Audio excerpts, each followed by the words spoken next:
talde analizi bat aurkeztu nahi dizuet, eta urduritasunez ikusi dut taldekide gehienak hemen daudela, beraz, ia ondo eten dudan emandako enkargua. Dokumentu bat izango da, berrindartu eta jauzi, oraindik ere labean dago, ez dago erabat bukatuta, gaurkoa aurrerapen bada alde hortatik, joan den astean behaldu nien taldekidei bosgarren bertsioa, eta, espero dugu urte bukaerarako ja argitaratuta egotea. Badu aurrekari bat, berrikusi eta berrikasi dokumentua 2015an talde berak argitaratu zuena. Orduan zen, 5 hamarkadetako irakurketa bat, prozesuaren irakurketa bat, aurkezpenak eta hitzaldi batzuk eta eman genituen, eta, oihartzun handia izan zuen, da uste dugu eragin dezentea ere bai. Eta 4 urte geroago, iruditu zaigu, analizi hori osatzea egokia zela. Hau litzateke sekuentzia 2015an berrikusita berrikasi, horrek bere eragina izan zuen, eta beste eragin batzuk ere egon dira, urte hauek oso beroak izan dira euskalgintzaren ibilbidean, bilakaera bat egon da, dudari gabe, bilakaera hortan aukerak sortu dira, eta orain kontua da, aukera horiek nola baliatu, prozesua berrindartzeko eta jauzia handi bat egiteko. Hori da gure analizia.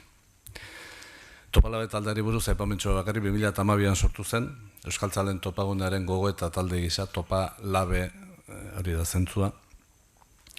Taldea egonkor samarra da, sartu irten batzuk izan dira, baina, dokumentu ontarako aktiboenak izan gara, Carmelo Aiestak ikamonarri, Xabier Erize, Nineu, Elena Laka, Iker Martínez de Lagos, Iñaki Martínez de Luna, Jasone Mendizabal da Jon Sarasua. Ikusten duzu bezala, serio egiten dugu lan, postitak eta guzti, baina ikusten duzu bezala betare talde oso maskulinoa da, eta horrengo erronka dugu taldea feminizatzean dudari gara. Gure subjektua, nondik ari gara, gure analizia nondik egiten da. Definizioa da, hiztun komunitatea gure subjektua, eta komunitate horren erdigunean, nagusiki euskeraz bizi eta garatu nahi dugun jende multzoa. Euskera jendea xamarre deitu zuen. Hori da, gure ikuspuntua. Eta hortik ikusten dugu, komunitateko kide guztio jomuga bera dugula, euskeraz bizi nahi badugu, normaltasunez bizi nahi dugu euskeraz, beraz, euskeraren zategora normal bat, normal samar bat nahi genuke. Badakigu, esparru administratibo ezberdinetan gaudela banatuta, badakigu euskararen prozesuak maila ezberdina dituela zonaka, baina gure alegina da jomuga eta estrategia komun bat antzematea hiztun komunitate guztiari komeni zaiona. Eta gero, behin hori antzeman da, esparru bakoitzeko kideek egingo dute bere egokitzapena, bere ibilbidea eta bere ritmoa gehien komeni zaien moduan. Beraz, lehenengo berrindartu egin gaitu, azken urteetako bilakerako berrindartzeko aukerak eman dizkigu, eta gero, kontua izango litzateke, indar berri hori nola erabili jauzi handi bat egiteko. Zerk berrindartu gaitu azkenen urte hauetan? Lankidetza giroak.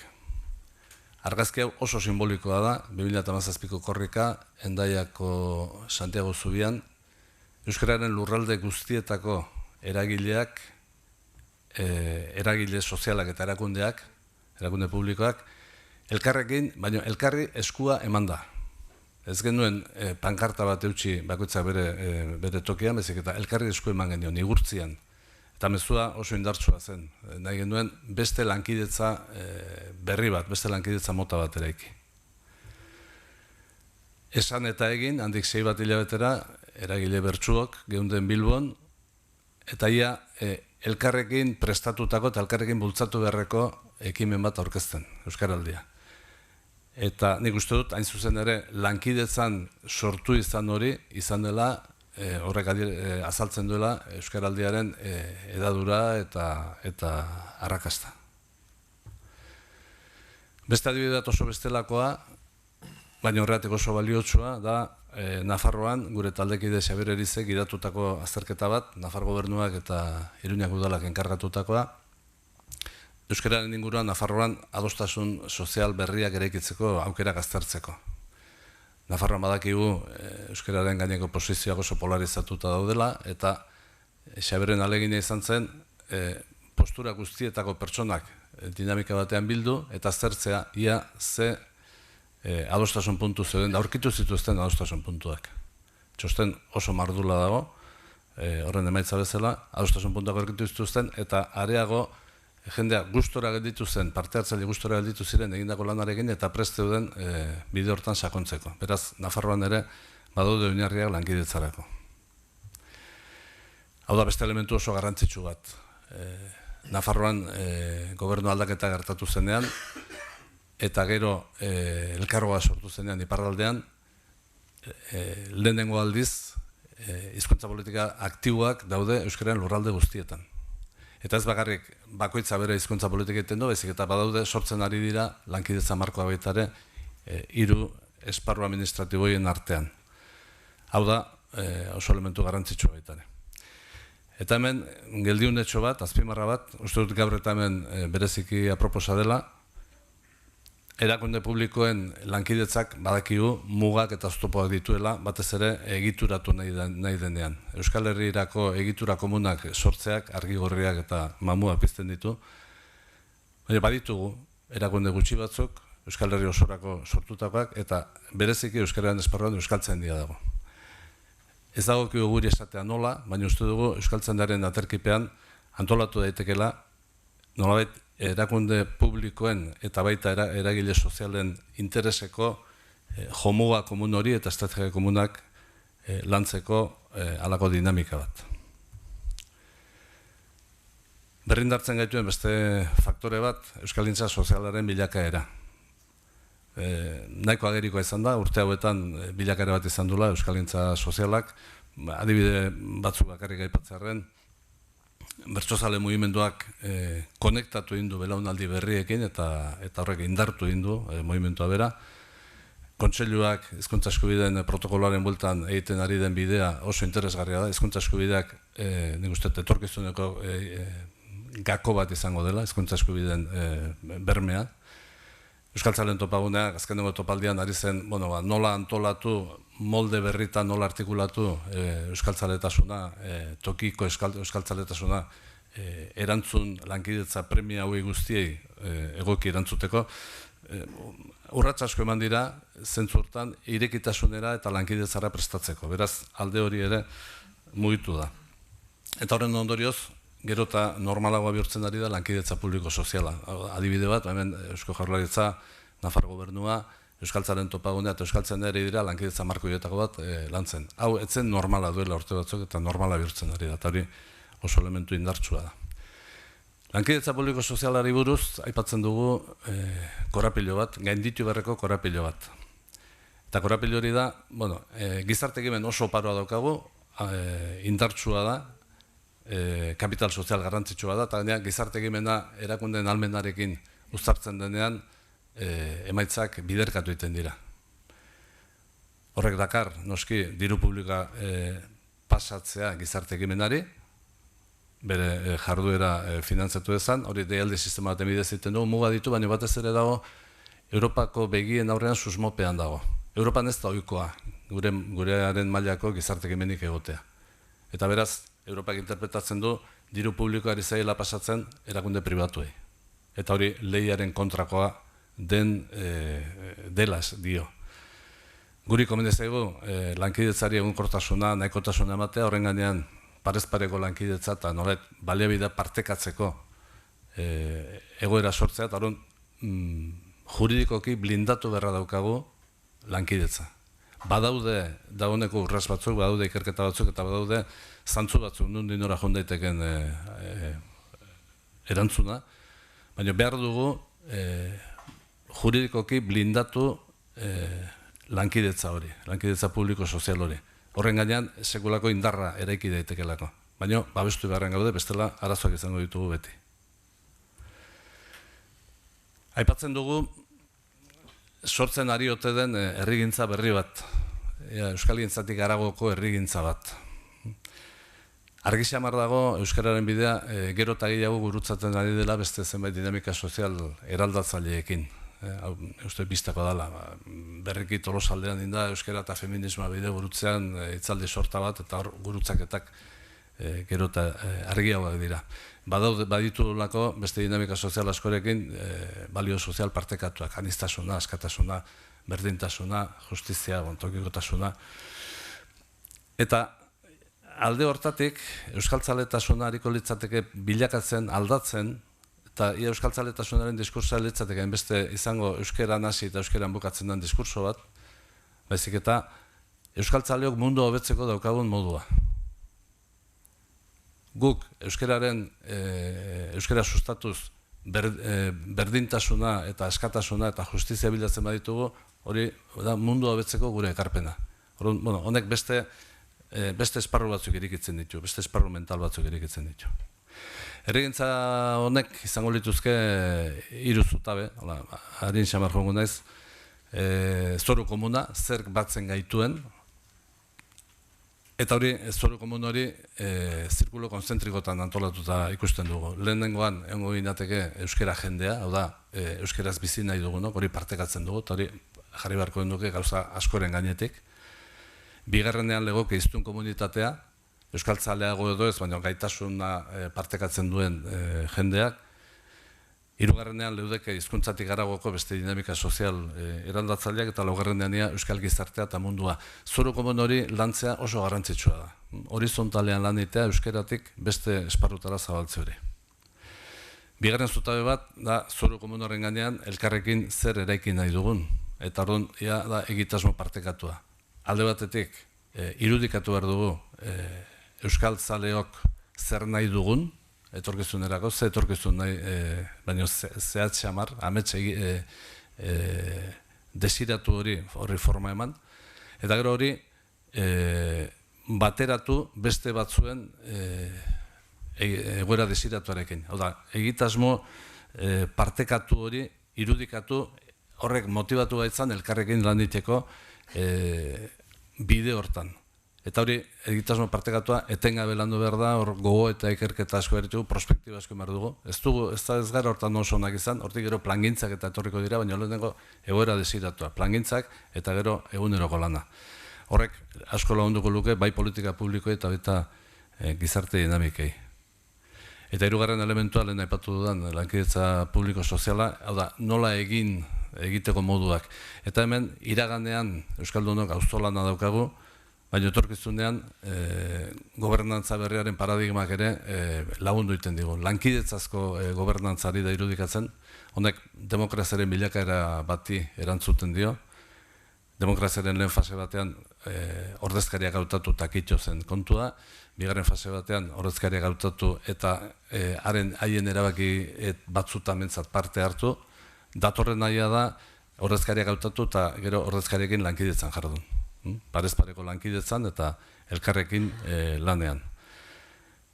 Hori da badirudi mundua egiten ari den bilakaera, eta zorionez euskararen prozesua eta euskalgintzako eragileak eta oso ondo kokatuta daude dinamika eta diskurso bilakaera hortan. Nik esan dezaket ohikoa dela gaur egun euskalgintzako ekimenetan eta diskursotan entzutea lankidetza eta entzutea gobernantza. Eta hau, orain dela 5 urte ere zen bateren normala. Horiek guztiak dira aukerak, berrindartzeko dauzkagun aukerak, berez dagoeneko berrindartzen ari garen seinaleak. Baina zertan erabili indar berri hori jauzi egiteko. Zein dira hurrengo aurrera pauso handiak, hurrengo pauso handiak. Hemen aukeraz aritu naiz, baina ez du gaztu behar zein den egungo argazkia. Eta argazki hori iteko ekarpen bat jaso dugu ikuspegi sistemikoaren ikuspegia, planteamentua, metodologia, euskal gizartea sistema bezala hartuta. Eta konprobazioa da, konstatazioa da, euskal gizarteak funtzionatzen duela sistema bezala badula funtzio bat euskararekiko, eta da, euskararen erabilera 10-15 tartean mantentzea. Hola esan da, oso gorra ematen dut, ez da ezer antolatu izan behar, baina sistema oso hartuta badaude indarrak euskararen sustapenean da euskararen aurrerapena eragin nahi dutenak, baina aldi berean daude beste indar batzuk hori neutralizatzen dutenak. Eta hori sistema oso hartuta funtzionamentu hori da. Adibide bat jartzen da, sarri, ETB batek euskararen alde egiten du lana, neurri handi batean ETB-bik neutralizatu egiten duela. Sisteman badaude olako egoerak. Eta kontua da, sistema osoak funtzio hori hartu bali madu hizkuntzarekiko hiztun komunitateak bakarrik ezin duela funtzio hori aldatu. Eta orduan, beste azpizistemekin, lehen esaten duenaren aritik, beste azpizistemekin lan behar dugu. Haiekin balio komunen gainean eraiki gure diskursoak baita ere, eta horri esker lortu gero gizartearen implikazioa eta gizartearen eman konbentzimentu garrantzitsu bat, eta da, hizkuntzaren azpizistemak aurrera iteak ez diola gizarteari kalterik egiten, baizik eta onura.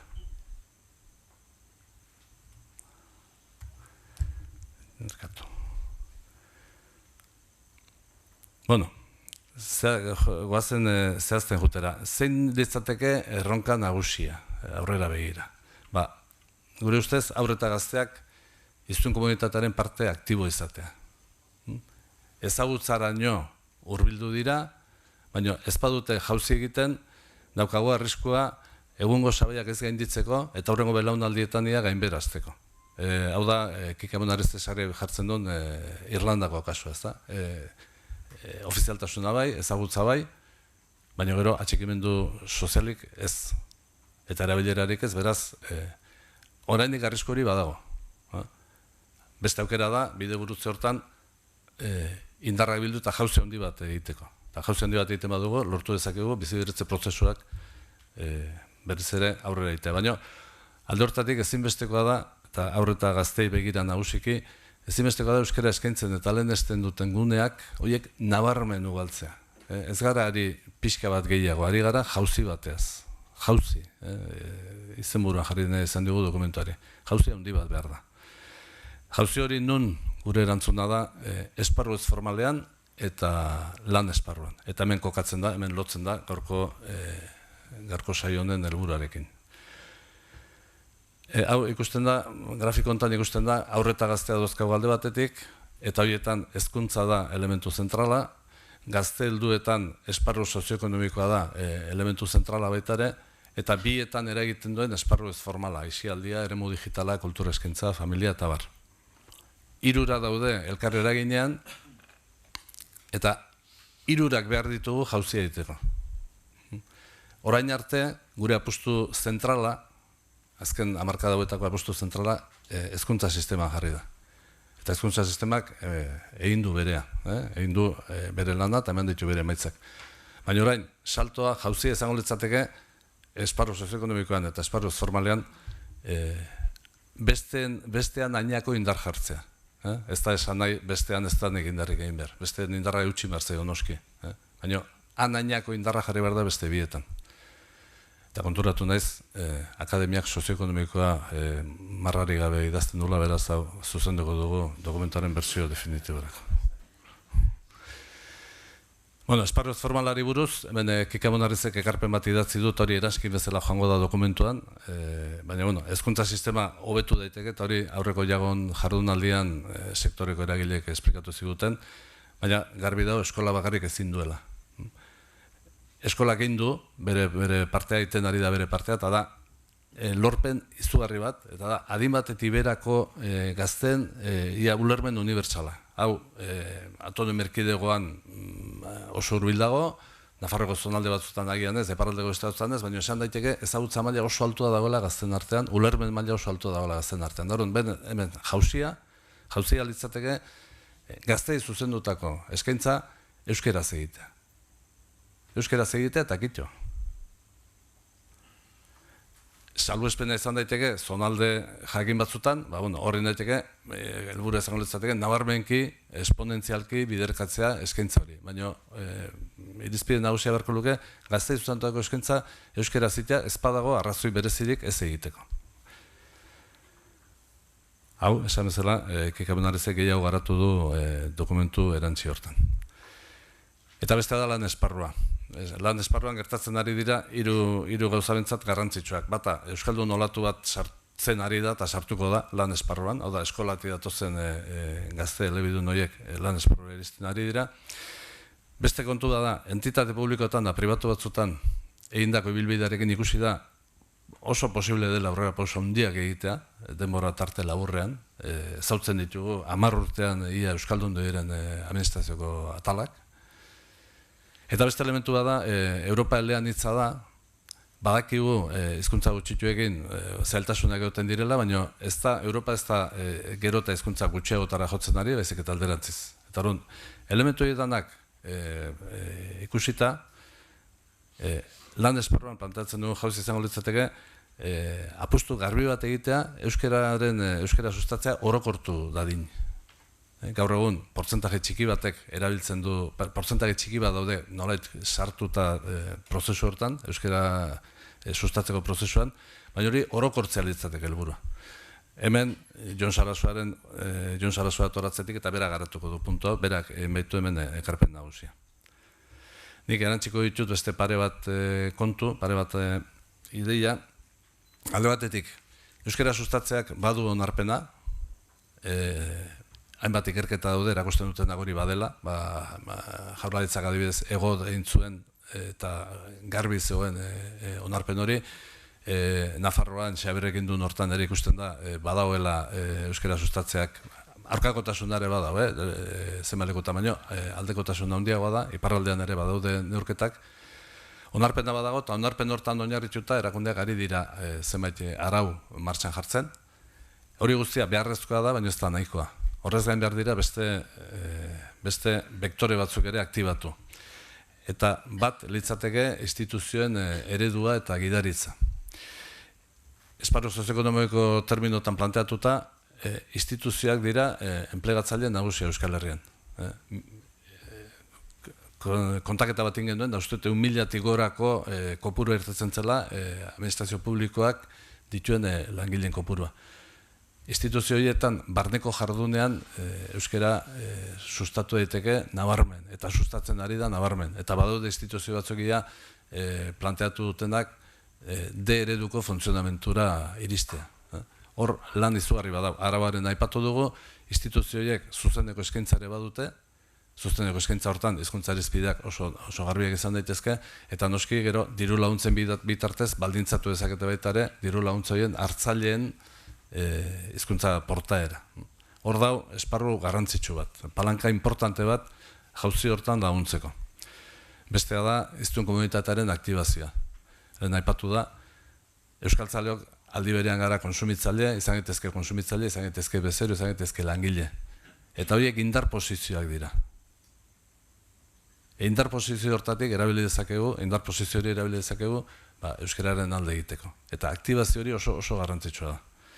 Eta hirugarrena da, entitateak, batez ere esparru pribatuan eta protagonismo hartzea. Ez daitezela bakarrik izan gure bultzadaren edo gure arauen hartzaile, baizik eta sentitu dezatela, eta hori ere bada posible da, sentitu dezatela euskara sustatzea haien intereseko ere badela. Ez direla bakarrik guri erantzuten ari, baizik eta interesetzen zaiela euskara sustatzea. Baliabide iburuz, aipamentxo bat, bukatzeko. Hemen, beso teknikoa definitu daiteke zabalago edo estuago, definizio zabal baten izango litzateke, dagoeneko euskeraz funtzionatzen ari garen milaka eta milaka pertsonak, horrek eragin handia du, baina badago gero beso tekniko espezializatu bat, hain zuzen ere, modu profesionalean hortan ari direnak. Hor, eskarmentu handia dago, esperientzia badago ez gara zerotik hasten, eta kontua da, beso tekniko hori sendotu eta edatzea. Eta hortarako hori finantzazioa da. Hor, diru azari gara. Jauzia proposatzerakoan ez dugu esaten orain egiten ari garenari diru gehiago jarri behar zaio, baizik eta egiten dugun hori indartu egin behar da, jauzi bat egin behar da, baina jauzi horrek gero noski eskatzen du pareko jauzi finantzieroa ere bai. Esaten ari garenean hezkuntza sisteman apustu handi dintzen eta hor baliabide asko jarri dira, hori egia da, baina kontua da, hortik ezer kendu gabe, esparru sozioekonomikoan eta esparru formalean, hor ere baliabideak ugaltzea.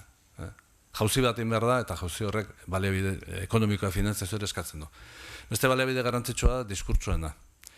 Eta hemen, taldekidean Carmelo Aiestak, berak enpresa multinazionalen esparrua eta oso ondo ezautzen du, eta egin du beste dokumentu bat baita ere hor txertatuta jongo dana, enpresen hizkuntza kudeaketari buruz. Enpresek ez euskera sustatzeko terminotan, enpresek gero eta gehiago hizkuntza baten baino gehiagotan lan egiten dute. Eta nazioartean hizkuntza askotan. Enpresak behartuta daude hizkuntza kudeatzera. Eta kudeaketa hortan, egia da inglesak esparru asko hartzen ditula, lingua franca rola hartzen duen neurrian, baina egia da baita ere euskerari aukerak zabaltzen zaizkiola. Kudeaketa behar bezalako bat inezko. Diskurso aldetik lortu behar duguna da enpresen tokian jarri eta enpresen kulturari egokitutako diskursa. Ez euskeratik indako diskurso bat, baizik eta enpresan kulturatik abiatutako diskurso bat, eta lortu hori euskararen mesedetan izan daile. Eta bestea da, hizkuntza eskubideena, hau ere, iruditzen zait, etorkizunerako oso elementu garrantzitsu bat izango dela, dagoneko bada, baina etorkizunean indarra izango du, hizkuntza eskubidea oinarrizko eskubide gisa. Hemen, aipatu du lehen ere, Euskararen Kontseilua egiten ari den bidea protokolarekin, iruditzen zait oso interesgarria dela, baina dokumentuan aipatzen dugu baita ere beste adibide bat oso adierazgarri zaidana, eta da, Paiz Valentzian, duela urte bete gertatu dago kontu bat, hango bertako parlamentak lege bat, adostasun handiz onartu zuen lege bat LGTBI kolektiboaren eskubidea bermatzeko, adostasun handiz eta lege artikulatu oso bat, eskubidea bermatzeko, eta Valentziako Unibertsitateko hizkuntza zerbitzuak intzun ariketa bat, LGTBI xede talde aldatu eta LGTBI kolektiboaren ordez valentzierazko hiztunak jartzea. Eta legea ia aldatu gabe, egokitzapen txiki batzukin, proposatu zuen hizkuntza berdintasuneko lege bat. Hizkuntza eskubideak bermatzeko lege bat. Hor dau, diskurso aldetik eta planteamendu enfoke aldetik lanerako sekulako aukera. Azkenik, aktibazioa errekurrentea da, baina nik uste dut elementu daukagun indargune printzipalentako da dela. Euskaraldiak erakutsi du aktibazio masiboa oso posible dela, jendea prest dagoela eta badauzkagula formulak horiteko. Olatuak, tartekako olatu horiek sekulako indarra ematen digute, ze gauza handi baten parte sentiarazten gaitu eta horrek indartu egiten gaitu. Baina horren ondoan, beharrezkoa da, urteko 365 egunetan lanean jardungo duen euskaltzaleari artikulaziorako eta eragiteko tresna berriak ematea, eta hori ere oso garrantzitsua da. Hauekin danakin, uste dugu aukera handi baten aurrean gaudela, 5 urtetik ona edo 4 urtetik ona guk aurreko dokumentua idatzi genuenetik egoerak aukera asko atara ditu eta indargune berri asko eskaini dizkigu, eta iruditzen zaigu ordua dela halako adostasun handi bat lortzeko eragile politiko, sozial eta Euskararen lurralde guztietako artean ados jarri oinarrizko gauza hauetan eta jauzi handi bat egiteko. Uste dut bidegurutzetik indezakegula jauzi handi bat aurrera. Hori izan da gure nahi hau izango letzetik. Eskerrik asko.